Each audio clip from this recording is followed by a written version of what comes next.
And we're live. Welcome back to the Loopcast. Today I'm joined with my co-hosts Erica and Josh. And for those who celebrate and don't celebrate, it is Pride Month. It's also June is the heart of the Sacred Heart of Jesus, the month of Sacred Heart of Jesus. So that's the one that I choose to celebrate. But yeah, obviously we're kidding about that Pride. Give me a break, bro. Right, we got sprinkled with showers over the past few days of confetti, rainbow confetti.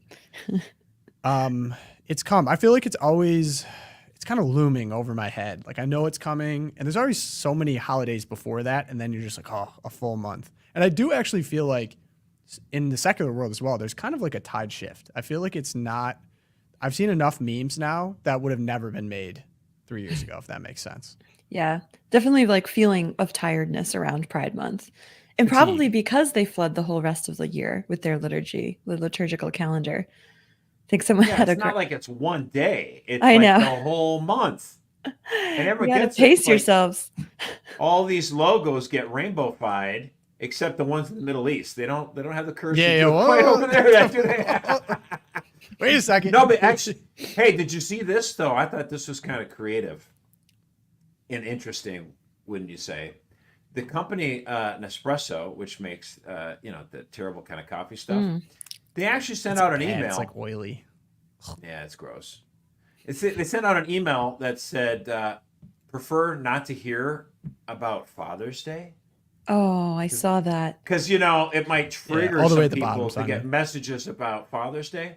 So they have this thing they sent this email. You can click a button to opt out of Father's Day messaging, which is kind of interesting. I thought to myself, wouldn't it be nice if we could have the same sort of stuff to opt out of the Rainbow Jihad month, so we don't have to experience all the pride language and the rainbow deluge. Wouldn't that be nice? I think it would be thoughtful. It'd be thoughtful. It'd be nice if they never celebrated sodomy at all. Yeah. But it'd be great if at least we could opt out of the messages. Right, but it's interesting that they even recognize that there's sensitivity to Father's Day, which is true in some regards. Like there are people that maybe that would like to become fathers that can't for whatever reason, and so or who had abusive fathers. Right, like there's a sensitivity to the very small percentages of people that would be affected negatively by Father's Day, and yet no acknowledgement of that at all for something that is very obviously triggering and obscene to most of the population. You know what I mean? Like it's interesting that they choose the things to be sensitive on.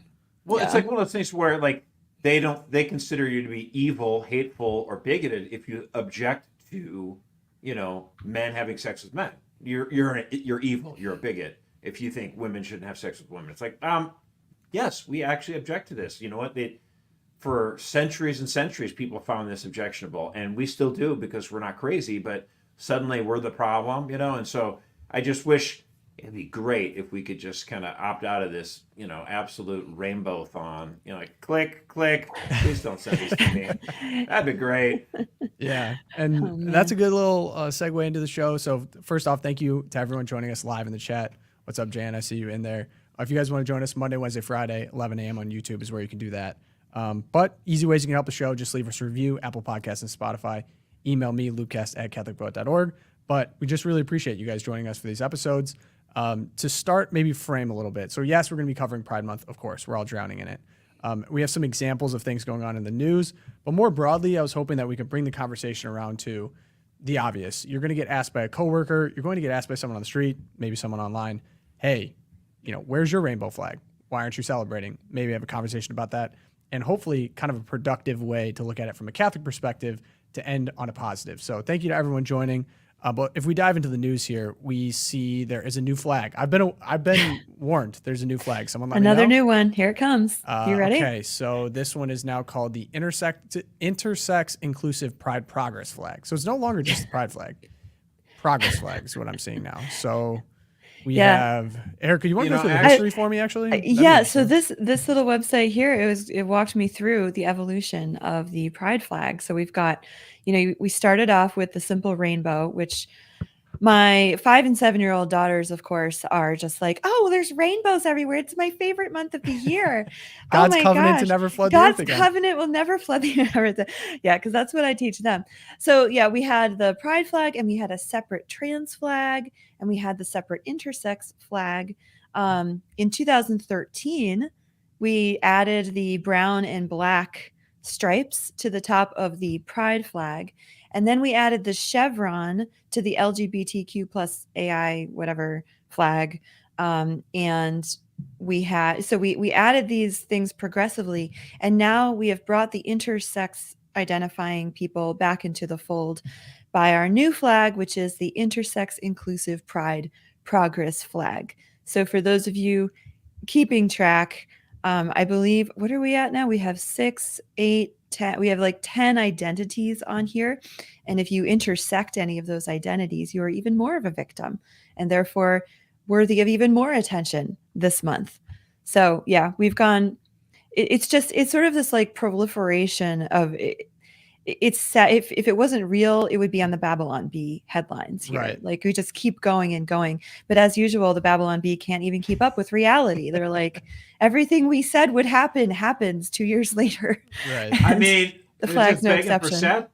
they're begging for satire, which, by the way, the rainbow flag, I mean, I don't like what it stands for, but the rainbow is beautiful. I mean, obviously God created it. Yeah. It looks beautiful. Lucky And of course, Charms. they don't use the total rainbow. They take one color off. They do 6 instead of 7. Okay, yeah. But overall, it looks nice. Wait, why'd they keep get rid of the modifying- 7th?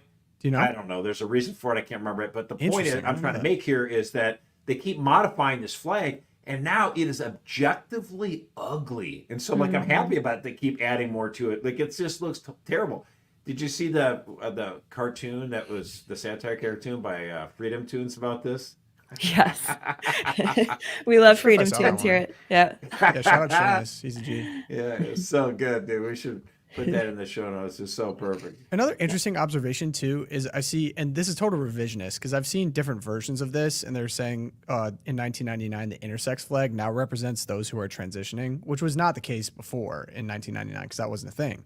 Right. So that's been added. But then also the fact that they added black and brown stripes to highlight inclusion of LGBTQ people of color, which ironically, and it kind of reminds me of like why people have beef with the American flag for some reason. Like, shouldn't it represent all of us? Like, clearly this doesn't because you're highlighting different people within the thing, and that goes to the intersectionality. And it kind of reminds me a little bit too of what we saw in Philadelphia over the weekend. So there was a Philadelphia Pride parade, and I mean, some things just really warm your heart. There was a huge pride parade, and then it got stopped by pro-Palestinian protesters, and they clashed, and they would not let the parade go any further. And Well- you're just like, the oppression Olympics, man, has just remained undefeated here. They're like stuck at this intersection, both trying to go opposite directions, and they won't back down. And then I loved it when the camera zoomed out a little bit in some of the footage that we have, and you'll actually see some of the pro-Palestinian protesters are wearing pride paraphernalia, and they're blocking the other people wearing the pride paraphernalia with the drums. And you're just, it's just such an icon of the entire breakdown of the left. I mean, I'm just thinking to myself, do any of these people have jobs? Drop. Like, what is this? What they do Well, it's all the the weekend, time? right? They got to do something, right? Yeah. I guess, but like, it's No, just like, but it's what's like, the new why thing is to it protest? Okay, so if you had a problem with the policies in Gaza, I could understand why you'd organize a protest. But like, what do you need to do a protest? Why do you need to take to the streets and do a parade for Pride? You know, and Norm Macdonald had made this point in a man. really funny, Dude, very you're gonna say the Norm rated thing? R segment, but he's So like, funny. he's like, my dad, he said, like, come on, son, we got to go see this. And they had Neil Armstrong and the astronauts coming down Fifth Avenue. It's this massive parade. It's like, those guys went to the moon. That's awesome. And he's Yeah. like, okay, so a pride parade, these guys are just having sex with each other. Like, why do you need a parade for this? I don't understand. Oh, Josh, that wasn't the Norm clip. That was the Norm clip. That's I was not gonna exactly bring how up. he said it. I was going to but, say the Norm he- clip was about people being We proud of can't their play kid it. going to Harvard, and then the Yeah. other one was like, "You're proud of what your kid has sex with." That's interesting. Oh man, Norm was He's done it more once. this Norm year, was the but, best yeah. because he was hilarious, and no one could really tell what side of the line he fell on because he was just He constantly. was no a one could pin him down. subversive Christian, I believe. Totally. it. And I think at his core, and that came out later in life, like he actually was pretty based, and no one knew because he was just so funny. You never knew what he was going to do next. Truly, Yeah. once in a generation comedian. I mean, He reminds me a little bit of Chappelle. I don't know if people would be mad about that, but They're different. I knew mean, you'd be that's mad fine, about that. But I'm not I think of mad. them as They're very different. elevated. They're very different. Right. But they're subversive to their class, right? Norm Macdonald being part of the comedic Hollywood kind of stuff, he was a traitor to them in a sense. Like he would go after the sacred cows. And most of the comics today are stenographers for the machine. For sure. You know, I mean, like Seth Meyers, like he's really gonna, challenge Stephen anyone Colbert, in Truth to power. power. Jimmy Fallon. Stephen Colbert is the ultimate water boy for Oh everything. my gosh. So disappointed in him. He brings Man. in the rainbow priest, oh wow. Oh yeah. Speaking truth to power there. Brave and stunning. Like Good the job, only Stephen. priest the Hollywood's like, oh yeah, we love this guy. Yeah, wow. Really tough. Yeah.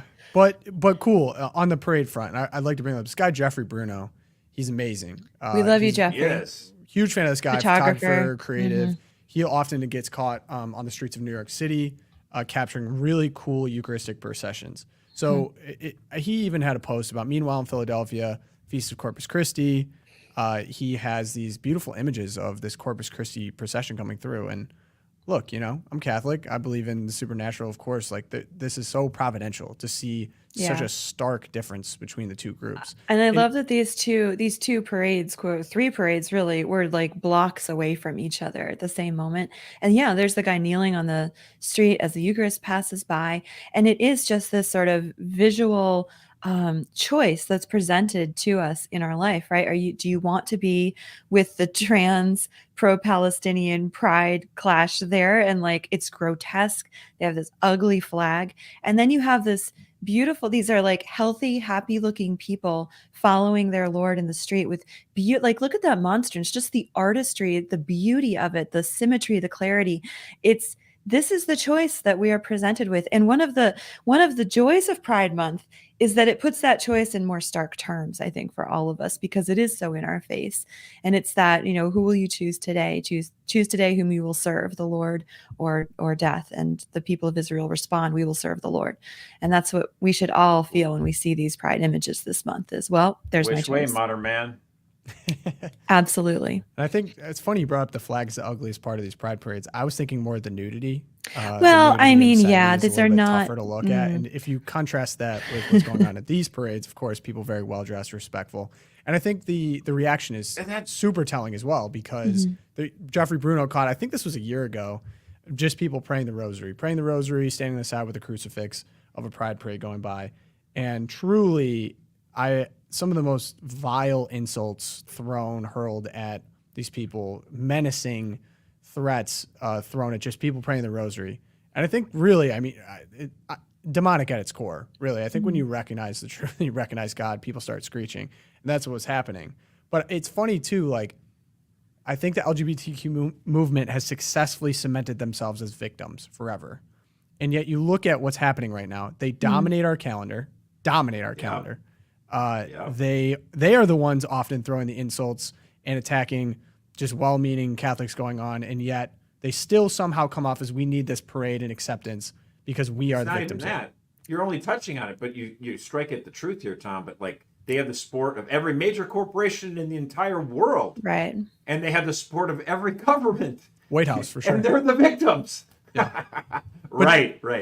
You can laugh at it because it is ridiculous, but it was explicitly a part absurd. of it. It was explicitly a part of the strategy to further the agenda, to cement gay marriage, to get these rights basically to weaponize against people that are against them. And it's worked. They're completely in power right now. Absolutely. Yeah. And I think if you look at the actual concrete comparison of who is being victimized in our day and age, it's pretty clear. And we talk about the weaponization of the government all the time. Is the government being weaponized against these people, marching in pride parades? Is it being weaponized against #brave stunning transvestites at the White House taking off their shirts? No, it's being weaponized against Christians, against pro-lifers, against, our political opposition, Donald Trump. And did you see what the FBI was up to? Oh yeah, the FBI. That was they took a break from spying in Catholic special. churches to march in a pride parade in Eastern LA. Yeah, that was so pretty. I think that's pretty telling as well. Mm-hmm. Were they still wearing their khakis and their white shirts? They had their Yeah, FBI shirts on. They had on like casual uniform. with the pride Yeah. flags. Some of the uniforms had FBI. The letters were actually in the rainbow, rainbow coloring. So I'm like, yeah, you're really a victim when the entire DOJ has got your back. Right. So you're telling me it's the Yeah. Fabulous Bureau of Investigation? It is now. the Fabulous Bureau of Investigation, the Fabulous Bureau of Inclusivity. But yes. I think I don't even really know if it's a debate at this point. Who dominates secular culture, sexual as well, unfortunately. But there's this debate raging within the Catholic world, and I think we're uniquely poised to speak about this. And very frustrating, but I saw a post go viral out by Notre Dame. So if we could pull up that post here, I'm looking at it right now. Oh, gross. Zero.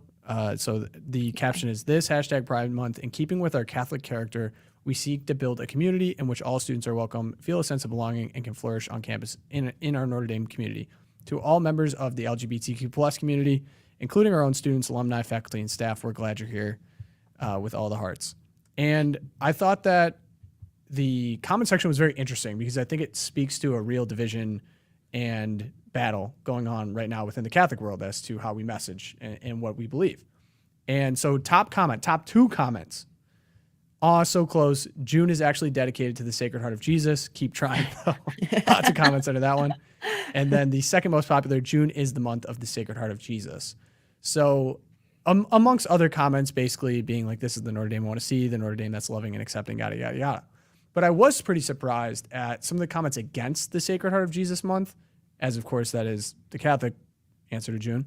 And it almost is like people are weaponizing. It predated the so-called Pride stuff. Of course. And it looks like people are Just a actually reminder. weaponizing Catholicism against people like, oh, well, Jesus said accept everyone. Yeah, like angry arguing with people in the comments.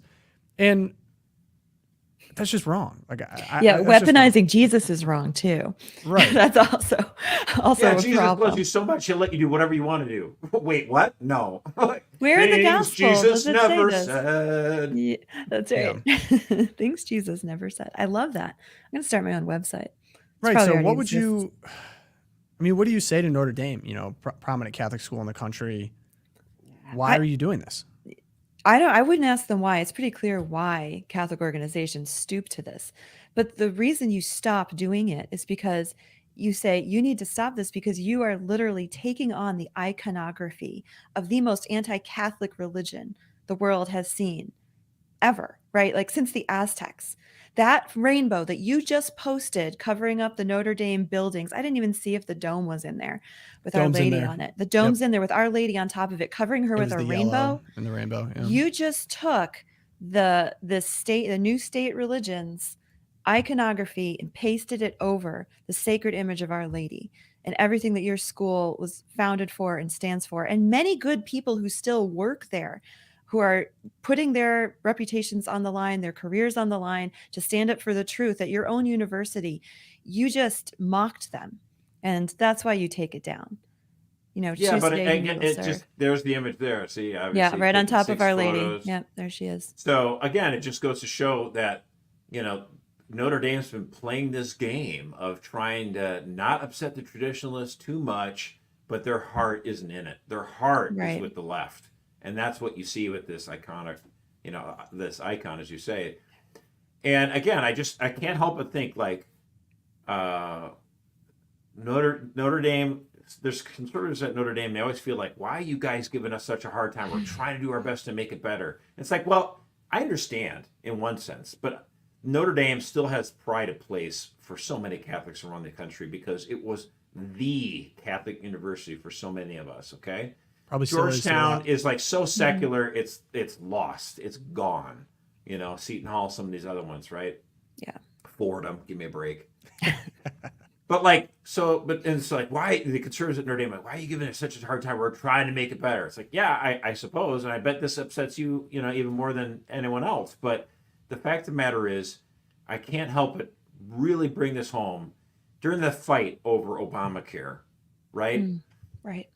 We kept warning, hey, you know what? They're going to use this to shove abortion, contraception, all this kind of stuff down our throats, and they're going to force Catholics to pay for it.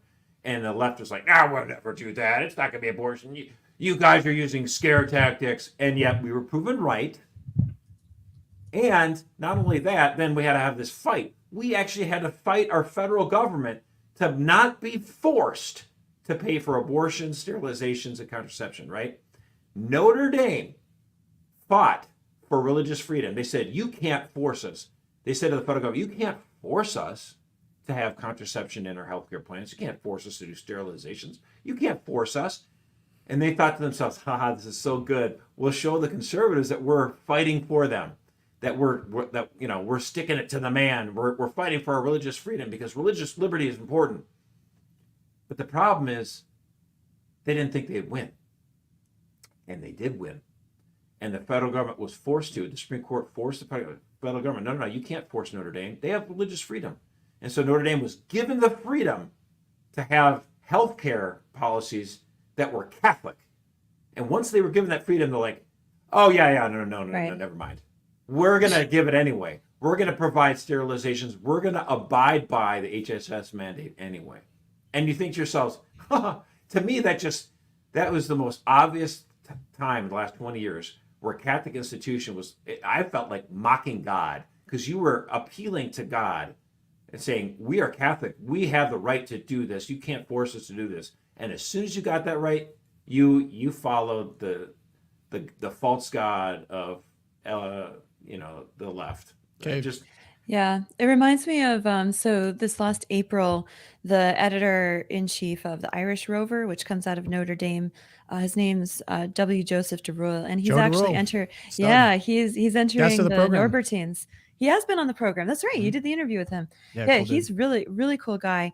But he wrote, he called it a requiem for Notre Dame, and he was explaining how its original character is a Catholic university, no longer what it was. But I thought that he really captured it here. He said, in conclusion, Notre Dame often presents herself as a dead creature, body separated from soul, in order to be accepted by the world's elite academic institutions, which have invariably abandoned their own founding missions. And he still said, there is still a fight. It's not totally dead yet. The Requiem is just here ready and waiting. But I thought he really captured in that, in his farewell to the Irish Rover, what's going on there. So Yeah. shout out. And I think that the Notre Dame example is kind of a good microcosm of a larger battle going on within Catholicism. And I'm hoping this is a good opportunity for the chat to answer this question as well. But this is one that I'm paraphrasing basically for our Ask Josh or Dear Josh or whatever we're calling this segment. And I'd like an answer from Erica too. This is going to be broad. But the question is, someone in your life asks you why you are not celebrating Pride Month. How do you respond? Well, why am I not supporting Pride? I mean, what they talk about with Pride is to affirm the LGBTQ. So anyone who's who's lesbian, gay, bisexual, whatever, they're asking for that to be accepted, applauded, and applauded, basically, to encourage that lifestyle. And the fact is, we as Catholics have an understanding of what it is. We're made male and female, and God has the design for each of us and a plan for humanity. And so, all of these things, like it is not a natural thing for a man to lay down with another man. It's disordered. The Catechism of the Catholic Church makes this very clear. And in fact, this is one of the big problems that we have today. Now we're having a movement inside the church to say that the church got it all wrong, and that you're not disordered. You're just differently ordered. It's just a different flavor, as if it's a different flavor of ice cream. But in fact, there is a truth. The Catechism talks about this. There's a truth of the human person. Our biology informs us about who we are. Like, I always think about this, like, okay, so in the 1970s, we started, 1969 was the beginning, we land on the moon, and then the 70s we're sending all these satellites into outer space, and there's the search for intelligent life and all this stuff. And we take a little placard and we show like a nude male and nude female form. And it's like our bodies inform us who we are. You can look at that and say, okay, someone from another planet could understand and discern, okay, there's two of these species, and this is how they, just visually. And that there's a truth there. And of course, today, if you had to do that same symbol, how do you represent the 52 genders? I mean, it's kind of, it's bizarre. Okay. And the whole point is today we have this completely misformed view where you just say you're at war with creation. You're at war with your actually physical body, and you'd like to say that, you know, your passions, your desires can somehow triumph over it. It's like, but the Catholic understanding is body, soul, composite. They are one. You're not just a ghost inside of a shell. That your body informs part of who you are. This is who I am. Amen. Preach it. Yeah, I mean, I think I would say I'm not celebrating Pride Month because Jesus Christ calls me to love my brother and sister. And to me, the most unloving thing you can do for someone is to lie to them and to just affirm falsehood that's in their mind. Gender dysphoria is the only disorder where we have a medical establishment that now the preferred treatment, quote unquote, for gender dysphoria is not to heal the mental state or the emotional state that puts you at odds with your body, but instead to butcher your healthy body to conform to your mental state. That to me is the cruelest response you can have. And so, like Josh said, to celebrate this lie is to encourage my brother and sister to perpetuate a life of lying and a life of disorder and ultimately their own destruction and unhappiness. So no, I won't celebrate Pride Month because I'm trying my best to follow Christ's decree to love your brother and sister as yourself. And that means living in the truth. Yeah. And I think we can dance around it all we want, but majority of what Pride Month celebrates is just hedonistic self-gratification, right? Yeah. Sodomy and masturbation. Yeah, it's beyond that. Like if you were just doing that in your house, and you didn't need a whole month, and you were going to throw nudity, and you don't need a parade. This Right. is what I don't understand. Like it would be as if you had like a group of adult men who are like, let's celebrate adultery, and we're going to have a parade going down the street, and we're going to have a bunch of strippers who are like half naked. And then we'll bring our kids. Say, like, this is Dad likes to go to the strip club, and this that's called Mardi Gras. That's Trixie. Okay, do they? We have one of those. It's a little different, but I understand your point, and that's only in like New Orleans as opposed to every major city in the United States. Yeah, that's a false Mardi Gras. Sick, like the bad sick, not good sick.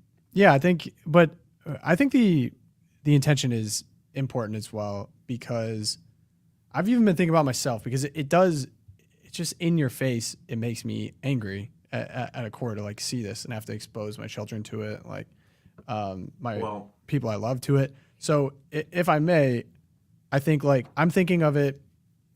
June is a good opportunity. It is a month dedicated to the Sacred Heart of Jesus. And I think there are people that are swept up in it, or maybe even the furthest gone people, the people that are celebrating the most. Like they genuinely do need our prayers, and they do need fasting and reparations, no question. Mm-hmm. And I don't think anyone is beyond saving. I've seen it in many different parts of the world. There is good hope for everyone, and everyone can come back. Sometimes the people, C.S. Lewis talks about this often, sometimes the people that are like the strongest and they go the furthest and they're the most robust in embracing what they're doing, their sin, they often are sometimes the easiest to come back because they have the enthusiasm. And it's the people in the middle that you kind of got to wrestle with. But right, the lukewarm. So I think it's a good opportunity for just genuine Catholics to be like, this is an opportunity where we're seeing so much public sin, and it really does make people sad and depressed and infertile and anxious. And I mean, there's so many elements to this that are just really sad and just bad for the human person. So by offering that for them, I think that's a really noble, coming from a place of like sacrifice and love, I think is important. Because just for me, I see so much stuff, it's just easy for me to get angry. So I'm like, all right, let's temper that right there. But I do think there is something especially sinister about the Catholic embrace of it, especially understanding true anthropology and then knowing the path that it leads people down. So like if you're encouraging a lifestyle and that will make people infertile, unhappy, depressed, like addicted to medicine, invasive surgeries, it's just funny to me how a slippery slope this has all kind of been. Because at first it started like, oh, people just want to marry who they want to marry, love who they want to love. And now we're making children infertile. So it's crazy, but this is all the same movement, right? This is like people have tried to separate, but it is. This is all the same movement. This is all and goes back to John Money and the 50s and everything like that. So and they just repeat these incantations. Love is love, love is love. And it's I saw the one picture of this person drinking, getting a ladle of water out of the toilet. Water is water, you know. And these phrases that are just absurd. It's like, okay, we're not supposed to actually have a discussion about this. Like, you know, you're gonna cuddle with the tree, and that's the same. I mean, come on, no, Yeah. of course not. And to bring it up a little bit, like I think too, the tragedy of Catholic institutions like Notre Dame going the way of the rainbow is you lose the beauty. I mean, the June is a great month, and I think, you know, for the three of us, we spend a lot of our time on Twitter, kind of with our heads in the toilet with that water, if you know what I mean. But like, we got to take our heads out of the toilet sometimes, and just to fill the rest of our lives with the good and the true and the beautiful. Like, a lot of us did Corpus Christi processions this weekend. My kids they love that because it's joyful, and like all the girls in their first communion dresses with the flower petals, and the altar boys like all lined up with the bells, and we're going through the streets of New Haven, and there were so many families and babies in this parade, and it was just like, this is the future. Like, these people are building the future, and they were happy. And then one of my favorite things about June in the Catholic liturgical calendar is that we kick it off with Charles Lwanga and Companions today. So June 3rd is Charles Lwanga, and he and this group of young men who were in the court of the Ugandan king, they were pressured to commit sodomy with this king. Like, that was part of the court ritual, right? That if you were in the court, you had to have sex with the king. And they said no. They became Christians. They were baptized. They said no. They were martyred because of that. Yes, Aura at Labora in the chat. Shout out. Aura at Labora, I love also your chat opportunity. If you guys had cool Great flower idea. petal, if you had cool flower petal designs or cool processions, let me know. Shout it out in the Yes. chat. I always love hearing what everyone does. We had a really, really beautiful flower petal design right up the middle of the church, awesome. and no kids ran over it. That has happened before. So we kept the kids out of the flower petal design this time successfully. But That's great. I think it's a great point, Erica. And always, I mean, the thing is that that when it comes to the acceptance thing, it's like, you know, it is true that God loves you so much, loves you as you are, but he loves you so much, he wants you to be better. He wants all of us, to get out of our sin, okay? And so this idea that we've got this false notion of God, just he loves us so much, he'll just accept me however I am. No. He does love you. He loves you so much, he wants you closer to him and away from your sins. And that's true for every one of us. Yeah, it's like you come and you leave changed. It's just a continual conversion, continual change. So, I think that does it for a little pride section there, and we move on now into Trump fallout. So, if you Even guys tuned better. into All right. From turned better into the to Friday best. episode, we did our best to cover the whole gamut. But one thing that we really tried to do was just what exactly was he charged of, because it was so vague, opaque would be one way to put it. It was so unbelievable that this could even happen in America. But so we sent out, and we could talk about it a little bit now. You guys are on messaging calls. We sent out an e-wire with Catholic Vote, and a few interesting points. There's still some people that have this kind of, how can you guys support him? Hold your nose. Like, I'll have to hold my nose and elect him.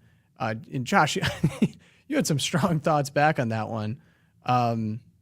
Where are we now in terms of Trump, our country election moving forward? That's a broad question, but where are we at? Yeah, I mean, again, for me, I get kind of animated about this because, you know, you have a situation where that DA, the New York City DA, campaigned on a promise to prosecute Donald Trump. Okay, he brought these charges not because of the offenses, but because of the person who committed them. That is not the American way. Period. And let's remember this. This is the same DA who lowered 60% of all felonies down to misdemeanors during in his jurisdiction last year. Now, take this understanding as well. In December 2022, the number 3 guy at the Justice Department left his post to take a job at the office of where? New York City District Attorney Alvin Bragg. So how does Trump, because all these felonies get downgraded to a misdemeanor, how does Donald Trump's misdemeanor get elevated to a felony, right? Because at the end of the day, the payout he made to Stormy Daniels is a paperwork crime. How, you know, it's It's a misdemeanor. Okay, you improperly classify this. It's a misdemeanor. You get like a fine or something like that, right? How do they make it so that we can give this guy jail time? It's to cover up another crime. Unspecified. What's the other crime. crime? Unspecified. What's the other crime? Yeah. Oh, election interference. State What? level. Well, I mean, the whole thing no, is- But see, the FEC, a former FEC commissioner said that Alvin Bragg for state or federal, because he's a federal candidate running in the state of New York. So I do think this has exposure on federal. So we'll see. Yeah. But at the end of the day, this is a misdemeanor, and he elevated it to a felony precisely so you could give him jail time. And again, it's just, you have to remember, Alvin Bragg could have prosecuted, the district attorney in New York City could have prosecuted this in 2017, 2018, 2019, 2020, 2021, did not. It took Biden's number 3 DOJ guy to leave his post and go there. And this has the fingerprints of the White House all over it. And there are a lot of people that are very upset about this, who say this is not the American way. It's the Biden White House trying to put his political opponent in jail. It's Right. absolutely un-American. Erica, was if I like- could get the people's reaction here, we have some fundraising numbers that rolled in, right? Yeah, this was amazing. So the Trump campaign, they had the largest surge in fundraising in modern day politics. That's from Daily Wire. The specific numbers, the total through the entire Trump campaign so far has been over $240 million, right? That includes but in the 24 hours after the verdict, they raised $52.8 million. That is quadruple the number of the amount that was raised by the Democrat Party the day that Roe fell. So the Dobbs decision 2 years ago. The Dobbs decision was the Democrats' largest surge in history. Trump just quadrupled that with this conviction in 24 hours. And the interesting thing too there, I think we mentioned this on Friday, was that 30% of those donations were from people who had never given to Trump before. So that's a very telling. Yes? Just to clarify, though, the $52 million he raised was the small dollar donations. Right. That's an Those important are distinction. just the Yeah, small yeah. dollars. Okay. And he's raised $200 million since Thursday completely when you call the big donors and small donors together. So $200 million just since Thursday he's raised. That's crazy. Not for the entire campaign. Right, and small- So I'm sorry. I don't they know. are No, it's really okay. breaking. Yeah, no, it's fine. But the point being, small dollar donations are probably a better bellwether of general sentiment, rather than it's not just one large donor just throwing a ton of money that way. It's like these Right. are Yeah, here's There the- have been large donors like giving 9 million. We had 300,000 here and there, but for sure. this, Sheldon the Anderson's number wife of just gave $100 million. I saw that. yeah, right. It's just crazy. But yeah, people Widow, are giving yeah. $50, $100, even in Joe Biden's economy, they're doing what they can because I think people are seeing the big picture. This is absolutely unprecedented. I hate saying that word, but I'm going to say it because it's accurate. This is unprecedented. Well, and what, just for our listeners, because I can't remember if it was which of you two said this, but like the reason why the small dollar donations make such a difference is they've done all this research, okay, and this is basically in the last 20 years where we've had the internet playing a factor in political campaigns, and so they found that if you can convince somebody to give $3, just $3, the likelihood of that person making sure they remember to vote goes through the roof. Oh, that's So interesting. you're like, why do they care so much? Because it matters. If you can convince somebody, hey, you need to give $3 to Barack Obama, you need to give $3 to Hillary Clinton, Donald Trump, whoever, you get them to give at least $3, then you feel like I'm part of this team. And so that's why it matters. So at the end of the day, like now Trump's got $200 million. Most people are like, wow, he probably doesn't need any money. It's true. They probably don't need that much more money. That's why I think our effort to try to win Catholic voters might be better spent. Yes, that's a self-interested plug. I get it. But at the end of the day, that's why these politicians are so key on, because if you actually pull out your wallet and make a donation, the chances of you actually casting a ballot go up through the roof. That's why. We're skin in the game, and Gerard. Yeah, Absolutely yeah. correct. That's it. Speaking And- of votes, right? We got the polls came out. following this? Would you be more or less, does the conviction affect your likelihood to vote for Donald Trump? And Reuters had this ridiculous headline. I don't know if we can pull that up there, Simon, but Reuters goes, exclusive, 1 in 10 Republicans less likely to vote for Trump after guilty verdict. So that's the headline, right? Then you scroll down in the article and you realize that, oh, but actually 35% say they're even more likely to support Trump. You're like, what's wrong with this headline? Yeah, they're leading with the narrative they want to push. Wait, say the line, Josh. It's almost like they're lying. It's almost like they're lying. On Well, cue. I need would a say there's a button. grain of truth here, because the fact that their thought is, yeah, the people who are already going to vote for Trump, if they're even more mad, what difference will that make? That's probably what they're thinking. But if he loses, 8 to 9% of his voters over this, then he actually could lose the election. So there's they're not for nothing that they say this, at least. I mean, I don't like to come to the defense of Reuters. Wow, Josh, that a big often. Reuters guy, huh? No. But I appreciate your integrity, Josh. Keeping us I'm honest. just saying. Wait, Josh, can I ask you? And I saw this, and we need to put your brain to work here.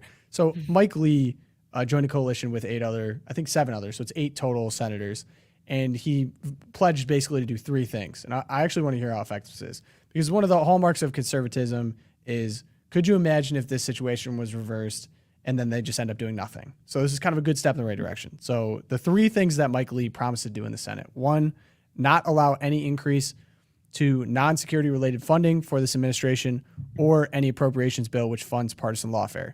2, That's going to be the hardest thing for them to do. okay, but to read them all: 2, vote to confirm this administration's political and judicial appointees, and 3, allow expedited consideration and passage of Democrat legislation or authorities that are not directly relevant to the safety of the American people. So Right. how Those effective two- will the it be, last and two are will we be easier. able to do?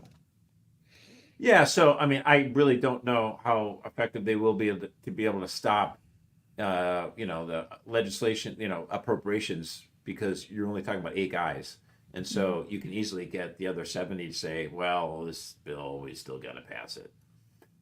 But in terms of like confirming people, or you can kind of slow that down to a crawl, and so these 8 guys can tag team with each other and make sure there's always someone on the floor to object. Put holds on things, on nominees, and so they can work together in concert and really slow that process down to a halt. I think that's true. The last one, what was the last one again? That was, you said? We have allow expedited consideration and passage of Oh, yeah. Democrat legislation. Yeah, so sometimes like they'll have this thing where, they have the normal sort of operating rules of the Senate, and, the legislation gets debated for X number of time and that kind of stuff. And then the senators will say, well, we got to pass this bill in the next 72 hours or we'll lose funding for the Department of Transportation or whatever. So they try to do things by unanimous consent, and try to move things along faster. They're like, okay, do we have to go through all this? We got the clock ticking. And what these guys are saying is like, yeah, no. We're going to stand in the way, and we're going to slow your roll, and we're going to make you go through this and force votes on a lot of stuff. And so the Senate is the rules of the Senate are made so that if you really want to drag your heels and slow things down, you can make things kind of miserable for the other side. The majority in the Senate does not have the ability just to completely, ram things through. It's not like the House where, if you have a majority, you can really just kind of give the battering ram. So these 8 guys can slow a lot of things down. It's not going to be, completely perfect. Yeah, not but in dramatic. Yeah. But they can So- do things to gum it up. Yeah, I have a Civics 101 question for Josh, actually. And I was kind of wrestling with this over there because I'm a big believer in the separation of powers, right? We got the executive, judicial, legislative. Yeah, but you're a What- big Schoolhouse Rock person, right? Remember? I'm a big Schoolhouse Rock person. Well, I that can was one sing of all them. the grammar songs. I'm not so good on the Conjunction junction. Oh, really? Conjunction, Conjunction, junction. What's your function? It's the only grammar I got. I didn't go to a Catholic school. So. That's right. There's the pronoun song too. We could sing that for Pride No, Month. no, Maybe no. I'll pull that out on Wednesday. Oh. Okay. All right. I'll take that as a no.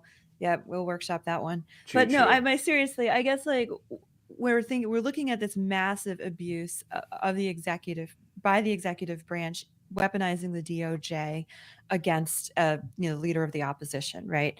And we have people calling on the Supreme Court to intervene. We have people saying, okay, Congress should do something. What are the appropriate steps for the other two branches of government to take against the executive power in a situation like this? Did the founding fathers think about this scenario? Yeah, I mean, I ultimately think the only way that you'll be able to get the Democratic Party to remove themselves from these sort of fascist tactics is for them to taste of their own medicine. And so I really do mean this. So like if, like the governor of New York were to fly to Florida, arrest her and just say, yeah, you did a process crime, campaign violation, so we're going to throw you in jail. Like, why not? Like, I'm sorry, like until they actually start to feel the pain of their own, like we're not going to, I'm sick and tired of this stuff. Yeah. It's like, what, Republicans play T-ball and Democrats play hardball. It's like we can't have Calvin ball, which Calvin Hobbes, where it's like, oh, what are the rules? I know. We just make the rules as we go along. It's like, Right. No, I'm sorry, it doesn't work that way. You know how easy that would be? One set of rules for us and one set for them. Just based on what they did to Trump, though, like turning a paperwork error from 2016, combining it with a random state statute in New York, and then elevating to a felony and putting him in jail. Like you could do that so easily to any government in the country. The thing is, that's why it's he made the payout. He made the payout 2016, right? That's the misdemeanor, right? But see, it doesn't actually become a crime. I mean, right? This is what's kind of funny about it. The payouts in 2016, but it marked it in his books in 2017. Mm-hmm. So how does it? Oh, I see. You influenced the election 2016 by making sure people don't hear about this information, but the actual crime itself that you're calling the felony didn't happen until after the election. So again, you start asking these questions, they're like, oh, we don't, we don't care, throw them in jail. Oh, okay. So would you be in favor of putting Hillary Clinton in jail?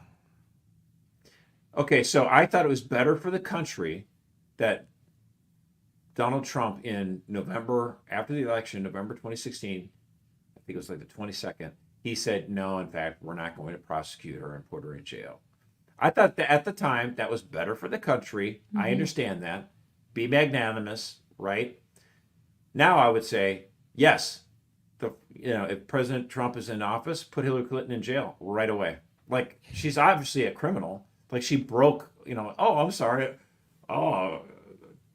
Email's gone. What? All this, all these emails running through a private server. It's because you're cooking the books, because you're, she was just, the corruption was so wrong. It's like, it's so evil. It's just like, and everyone's like, just because of the emails. Yeah, it's because she knew all the emails, if they went to the State Department, would be under FOIA, and you could find out, oh, she's basically selling the office left and right. But if she has it on her own private email server, then she can do whatever she wanted to. That was the crime. Oh, that would never happen. Oh, yeah? Well, go talk to Bob Menendez and the gold bars he has. Gold bar Bob. You know he's running again? Oh, my gosh. I do. I think he actually might be in trouble there in the primary. I think Andy Kim's going to give him a run for his money. So we'll see. Andy Kim should show up with to the first debate in gold grills. Gold. Just that would gold, be so funny. Gold everything, really right? Funny. Yeah. Oh my gosh. Dripped. That would be a show, man. What is the internal monologue in Bob Menendez's mind that oh, I think I'll run again? Do they really? That's his best option. Yeah, right. Stay in office. How else is he going to get more bribes? Can't get bribes if you're not in office. Well, not just the bribes. It's like, then if the Justice Department comes to him with a plea deal and says, okay, you resign, and then we won't, we'll only give you probation. So it's in his interest to stay in power. That's true. Leverage. True.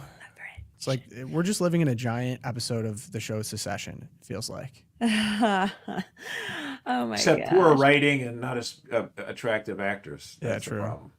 Okay. That's what they say. DC is Hollywood for ugly people. That's why I'm in politics. Come on. I have not heard that one. I'm going to back pocket that one. That's really funny. Come on. You say secession, and then there's remember the Netflix show, House of Cards. House of Cards. No. How wild was that when House of Cards was huge, and then they're like, our main actor is a pedophile. And they're like, in Hollywood, that had never happened. No. And then they had to drop him. I can't believe it's still up. Yeah. They dropped him like a hot rock, and then they had the wife become the president in the show. Yeah, They had to like Robust rewrite it solution. around, and now they changed all the advertising for it on Yeah. Netflix. And every time I see it on Netflix, I was like, "Ooh, man, that's still up. That's crazy." And the actor Kevin Spacey made the point that like Netflix is like you know that little thing they do for Yeah. Netflix, the Yeah. logo. Yeah. Doo-doo. That's him pounding for the show. Is pounding. Yeah. Is it really? Yes, that's. Are you it's all from. serious? He's like, yes. Doo-doo. No way. I need a fact check on that. Are you serious? Yeah, Him we're pounding on the fact-checking. desk. Is Yes. wow. That's what it's all from. It's from Yeah, that I show. have That an was their embarrassing- signature show. Yeah, I have Now, an here's embarrassing the funny confession. thing. No, I want to do my embarrassing Wait, confession. embarrassing confession time. Go ahead, Erica. Yeah. So before Kevin Spacey was shown to be a complete pedophile, I adopted the pounding on the desk thing every time I play cribbage when my hand shifts. Which I play a lot of cribbage. And I still have to do it though because now I'm a superstitious pigeon about it, and I have to Wow. knock the desk. Problems every time I Erica deal. and Netflix both have in common. They I can't know. I'm can't like, quite what? shake Kevin Spacey. Yeah, it's probably the one thing I have in common with Netflix. Dang. However, if you ever watch the show Veep, Oh, that's a yeah. lot more realistic about what happens in politics, by the way. It's a lot closer to the truth, that one. Have you watched Veep? I've watched some of the A episodes. couple yeah. episodes. Okay, I've never. Some people are like, "Oh yeah, you should watch it." Nah, I don't know. Yeah, it's a total. Yeah, it's Yep. funny. It's a It's farce, brain and it's like candy. it's It's actually a so Why lot watch- closer. It's a lot. Why watch closer to the Veep? truth. I'm watching Veep in real life. Like, Yeah, have you ever seen a Kamala exactly. Harris Yes, speech? that's my It's Veep point. in real. I don't need to go watch a TV show. It's happening right now. Okay, Twilight Zone. Josh, we have you up first. Well, I mean, you know, look, I'm not really one to be super interested in WNBA. It's not really my jam. However, did you see what happened over the weekend? I did. I watched it live in the gym. Actually, This is insane. It was out of play. Had nothing to do with the play that was going on. This athlete came up to Caitlin Clark and just elbowed her to the ground and just knocked her down onto the floor. Yeah, Kennedy Carter. Kennedy Carter. And- is her Kennedy. name. Kennedy? Oh, wow, whatever. Kennedy got her. I mean, it's like, and what, you know, so much was remarkable about this. It was, you know, they didn't even really make that much of a deal about it, the basketball team. ESPN didn't cover it in the post game. None of her teammates, Caitlin Clark's teammates, came up to help her up. Like, it's just That was bad. I bizarre. actually saw that. I didn't get that at all. Why no one would defend her? And the fact of the matter is, Yeah. the WNBA has a problem that it's dominated by a lot of lesbians, and there's really great black athletes, but they have a grudge that the star athlete is a white girl. Why? I have no idea, but it does feel a lot like racism. Like, what did they have against this girl? And they're like, well, she's not doing anything for the league. Oh yeah, increasing ticket sales. More like doing everything for the league. Tons of more eyeballs for the TV, and this is how you treat her? Oh, It's well, just- you know why that is. You know why that is. Sunny Hostin on The View last week commented and explained that the only reason Caitlin Clark is increasing ticket sales and awareness for the WNBA is because she has pretty privilege.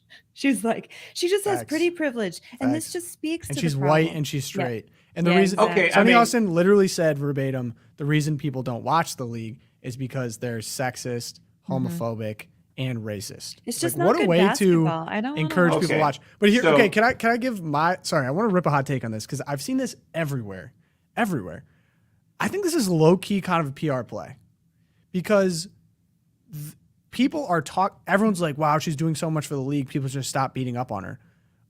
People beating up on her is making people talk about the league more than if she just scored 30 points a night and no one watched. That's what I'm Okay, saying. so- I feel like this is manufactured.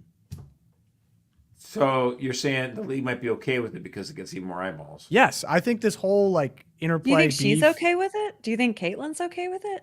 I mean, why should she Maybe be they'll mad? get Like, word to her. Maybe they'll get word to her just like play it cool because they're going to throw her more money because it's helping. right? Like out, she's but- making a ton of money in sponsorship. She's sponsored by Gatorade. She's sponsored by Nike. She's got a shoe deal. Like, why should she care? She's doing great.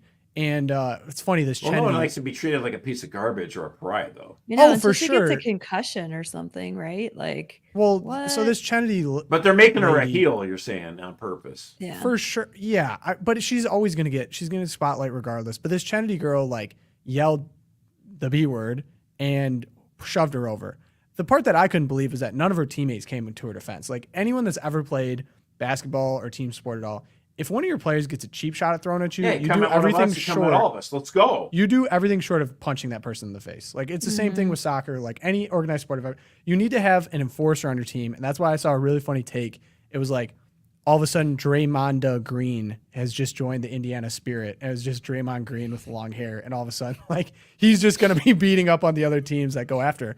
But it's kind of a good point. Like you kind of needed him. It's like hockey. Like people protected Wayne Gretzky. Like Wayne Gretzky always had goons around him just to beat people up that ever came close to like dirty hits or anything like that. There's nothing like that for her.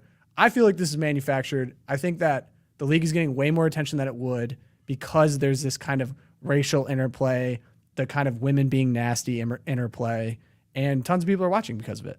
Well, the thing is about women, I've said this before. I do feel like, again, from women like to think that all their virtues are awesome and men have only vices. And on this, when it comes to athletes, I think women get the whole more jealousy and they get nasty when someone else does well. And I think that doesn't speak well to women. For sure. Men are a little bit more gracious about it, even if they bite their lip and think horrible things. They know they got to say the right thing. I wish that they could improve on that. But again, like the whole jealousy or talking down on other people or whatever, or she's not really that great. Fine, whatever. But like the cheap hits, it's pretty disgraceful. Yeah. For sure. And then I also saw a pretty funny tweet. It's like the league could solve this real quick by finding her $25. That's like that's like a lot of her salary. $25. It's like 5 games. Yeah, right. That's salary, like right? that's a couple game paycheck.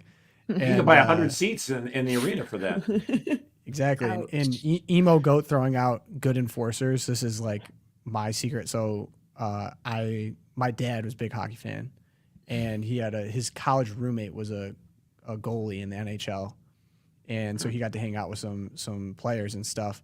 And sometimes we'll just get together and watch highlight reels of like 90s, early 2000s hockey fights. And I don't know if you guys have seen Robert Prost. He basically was just a humongous like the only thing he did for the Red Wings was just beat people up, be on cocaine and beat people up. And it is if you guys ever get bored, Robert Prost fight highlights. I'm writing it down. Check That him out. sounds great. You won't be disappointed. Thank you to whoever threw Tom Wilson in the chat. I just love hockey enforcers. Can't get enough of hockey when it comes to fights. Okay. Awesome.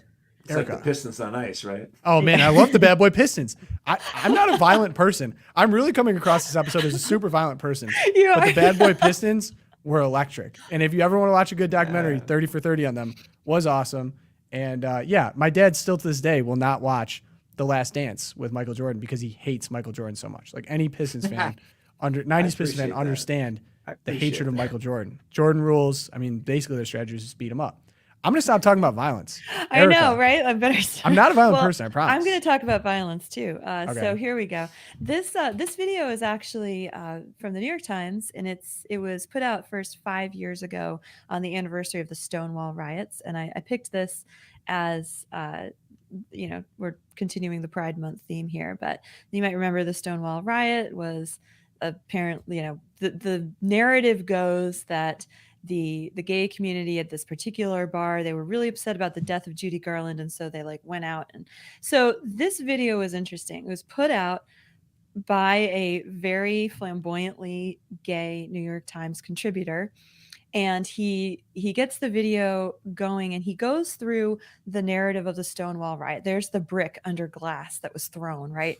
And he ends up throughout the video debunking it. Now, when this video first came out 5 years ago, I admit I only watched the first half of it, and I was like, because then, I mean, I have other things to do. At that point, I had, 15 children under the age of 8 or something. And so the video, it seems at first like, wow, the New York Times is actually debunking this false narrative of like this uprising and all these, it's figures of trans intersectional people, and it's debunking it. Isn't that a modicum of integrity coming from the gray lady? That's really cool. This time, though, and a hat tip to Michael Knowles, who brought this to my attention, this time I watched the whole thing. The second half of this video is absolutely chilling, and it is a lesson in the entire Civil Rights Act, LGBTQ Marxist tactics that have been going on, because they debunk the story, and then you'll see it in the title, right? The Stonewall you knew is a myth, and that's okay. And the second half of the video is explaining why it doesn't matter if it's historical or not. It is. So here's my thing. If you have a junior Don't or let the senior in facts high get in the school, way. yeah, you need to watch this video, watch it first yourself, get your talking points. You need to watch it with your senior in high school and be like, okay, this is what you're up against out there in the world, because they literally go through, they're like, haha, we made up this entire lie that we now predicate all of these pride stories on, Pride Month on. We made up an entire lie and we don't care because it worked. Just like So, the coat hanger thing. All watch just it. a lie. Yeah, exactly. The lie of the coat hanger, the That's lie crazy. of Stonewall riots. You have to watch this and be inoculated against this kind of thing. So that's my parenting tip. It's like Watch it with your older kids. That's crazy. It's jaw dropping. You're just like, oh, they literally are just like, it doesn't matter. Yeah, like It's almost like they're lying. I know. It's like a lie. million It's a lie that views, serves too. our purpose. So it's just Yeah. So it's okay. Then Wow. it's okay. We're fine with it. Yeah. Yeah, that's pretty crazy. Yeah. This isn't a Crazy direct stuff. comparison, but another thing that I thought of too was with President Biden saying no one is above the law has basically been his general messaging on Trump. And then like the day before was bragging about getting around the Supreme Court to forgive student loans. And you're just like, it's almost like they're lying. Strange. Yeah. Okay, so my Twilight Zone, this actually really genuinely makes me angry, righteously, I think. And it kind of goes into the weaponization of the Department of Justice. And hopefully, this is a good opportunity for people that I was talking about earlier that maybe feel like they need to like hold their nose and vote for Trump, because this is so evil what's going on right now. So a DC judge just sentenced a 75-year-old woman to jail for 2 years for praying outside an abortion clinic. Her name's Paulette Harlow, and she's not in good health, and her husband fears she might die there. And she was a part of the protests in DC over that Cesar Santangelo, who's an infamous abortionist, and they recovered a lot of babies that had been killed potentially outside the womb. And so there's a couple elements to the DOJ corruption here. They still have not investigated this abortion clinic, even though there's pretty obvious evidence of wrongdoing here to the point where it could be infanticide. No investigation of that. But the people that were protesting there have all been rounded up, prosecuted by Biden's Department of Justice, and many of them are being sentenced. Lauren Handy got 5 years, I think. Right, Many are almost getting 5 at years. least 2 years, 3 years.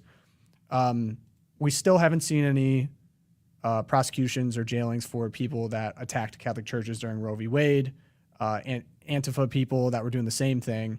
This is completely one-sided. It's against people that are pro-life and are protesting. Mark Houck beat it barely, but they've been going after people like this. So the judge in this case, her name's Judge Kolar Kotelli. So after her husband basically begged for mercy because his wife's not in good health and is concerned she might die there, the judge taunted and said that maybe Harlow would make an effort to remain alive because that is a tenet of Harlow's religion.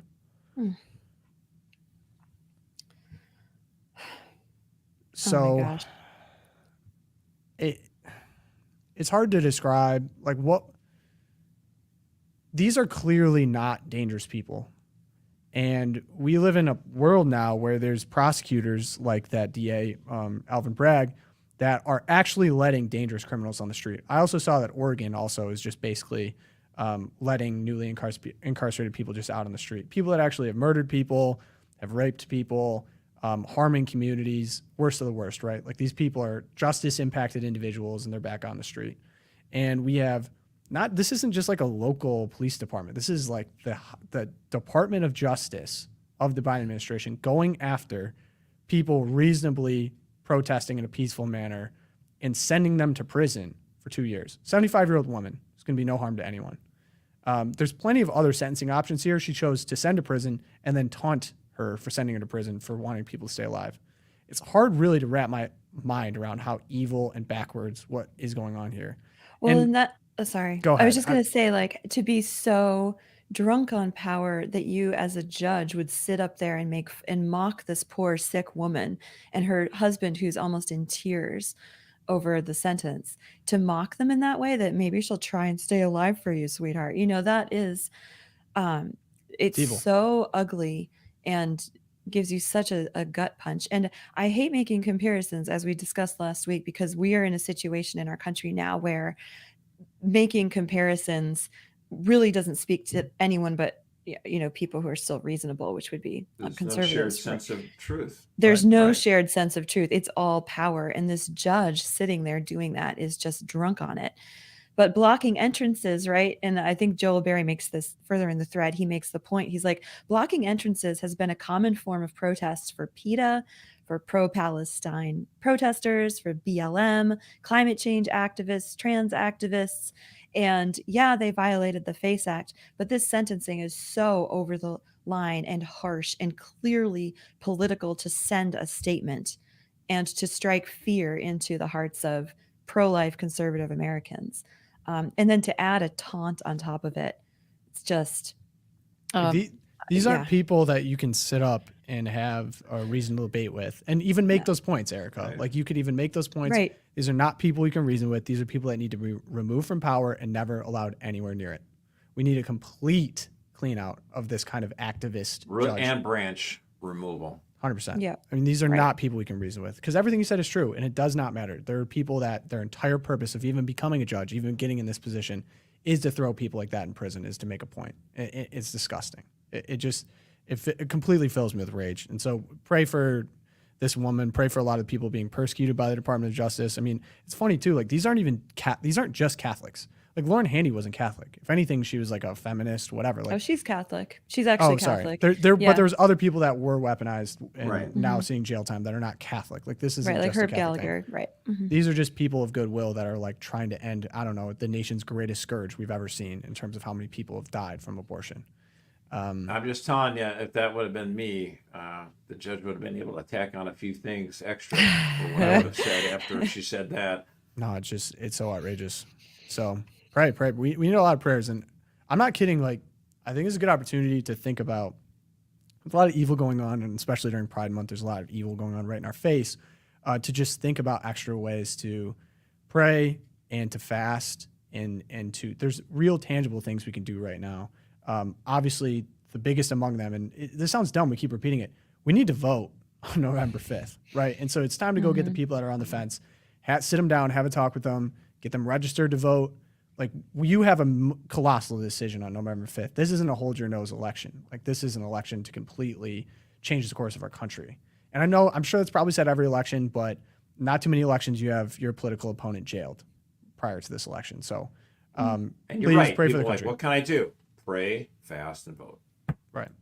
So all that being said, if you guys want to support the program, leave us a review. Apple Podcasts, Spotify helps us out a ton. Subscribe on YouTube. Take part in the live chat. We had a lot of people in here today. I'm seeing a higher number than usual. So thank you all for joining. Appreciate seeing you guys. That will be 11 Monday, Wednesday, Friday. If you want to email me, loopcast@catholicvote.org. Send us in some Dear Josh questions.